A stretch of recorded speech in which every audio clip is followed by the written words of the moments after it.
پاکستان اسلامی نظریاتی کونسل علماء کے ایک مجمع پر مشتمل کونسل ہے۔ اس کونسل میں پاکستان کے آئین اور عدالتوں سمیت پارلیمنٹ میں کیے گئے فیصلوں کا جائزہ لیا جاتا ہے، اور جو فیصلہ یا حکم شرعی احکام کے منافی ہو اس کے بارے میں وہ اداروں کو آگاہ کرتے ہیں، اور اگر کوئی فیصلہ یا حکم شریعت کے احکام کے موافق ہو تو اس کی تائید کرتے ہیں۔ پاکستان میں اسلامی قوانین کے بارے میں کئی سنجیدہ حلقے کوشش کرتے ہیں۔ ان میں کئی جماعتیں جمہوری اور عوامی رائے دہی کے ذریعے پاکستان کو ایک اسلامی ریاست بنانے کی کوشش کرتے ہیں، اور کچھ گروپوں نے کہیں تشدد کا راستہ بھی اپنایا جنہیں زیادہ پذیرائی نہ مل سکی، کیونکہ اسلام بلا وجہ کسی کی جان لینے کی اجازت نہیں دیتا۔ جان لینا اور کسی کو قتل کرنا کسی معاملے کی انتہائی صورت ہو سکتی ہے، اور جہاں تک ممکن ہو ملک میں پرامن طریقے سے ہر ممکن کوشش کرتے ہوئے اسلامی قوانین کا اجرا کرنا چاہیے۔ اس وقت اقرار الحسن کی بات میڈیا پر چھائی ہوئی ہے۔ اس ملک میں ہم سب چاہتے ہیں کہ یہاں کے اداروں سے رشوت، سفارش اور اقربا پروری کا چکر ختم ہو، ہر کام میرٹ پر ہو، دھوکہ دہی اور فراڈ کا نام و نشان ختم ہو، اور ہر کام صحیح طریقے سے صحیح راستے سے ہونا ممکن ہو۔ یہ بات ہر کوئی چاہتا ہے، اور ہم میں سے اکثر لوگ کوشش بھی کرتے ہیں۔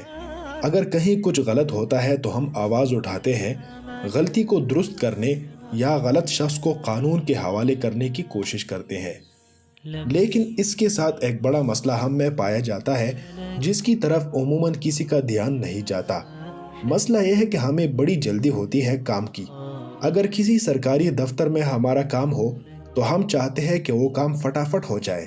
اگر پراپر چینل کے تھرو اس کام میں ایک ہفتہ لگ سکتا ہے تو ہم چور دروازے سے جا کر وہ کام گھنٹوں میں کروانے کی کوشش کرتے ہیں، اور ظاہر ہے کہ گھنٹوں میں اس کام کو کرنے کے لیے ہمیں رشوت دینی پڑتی ہے، سفارش کرنی پڑتی ہے، اور اسی پاداش میں ان لوگوں کا کام مزید تاخیر کا شکار ہو جاتا ہے جو یہ سب نہیں کر سکتے اور تھرو پراپر چینل اپنا کام کرنے کا انتظار کرتے ہیں۔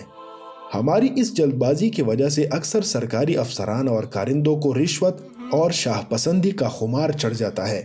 وہ اپنے کپڑوں میں نہیں سماتے جب ہم ان کی چاپلوسی کرتے ہیں اور انہیں سر سر کہہ کر پکارتے ہیں اور پھر انہیں پیسے دیتے ہیں۔ اقرار الحسن صاحب نے اس پر تو کیمرہ لگا کر خود کی کٹائی کروائی کہ صاحب نے رشوت کیوں لی، لیکن دینے والے سے یہ نہیں پوچھا کہ بھئی تم سے انتظار کیوں نہیں ہوتا۔ لوگ جائز کام کے پیسے دیتے ہیں اور بسا اوقات کسی ناجائز کام کے لیے اس سے کہیں زیادہ پیسے دیتے ہیں۔ ہمارے بعض اداروں کے افسران کا نشہ بھی کسی ڈان سے کم نہیں ہوتا۔ ایک بھی بات ان کے طبع نازک پہ گراں گزرتی ہے تو وہ مرنے مارنے پر اتر آتے ہیں، لوگوں کی کٹائی کرتے ہیں اور انہیں دھمکیاں دے کر ان کی زندگی اجیرن کرتے ہیں۔ ان سب کا محاسبہ ہونا چاہیے، لیکن اس سب سے قبل ہمیں اپنے گریبان میں جھانکنا چاہیے۔ ہمیں جلد بازی نہیں کرنی چاہیے۔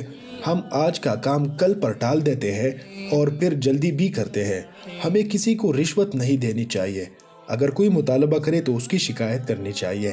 اگر یہ کام ہم سب پاکستانی کرے تو ممکن ہے کہ معاشرہ درست ہو جائے، لیکن اگر کچھ کرے اور زیادہ لوگ نہ کرے تو پھر یہ بگاڑ ٹھیک نہیں ہو سکتا۔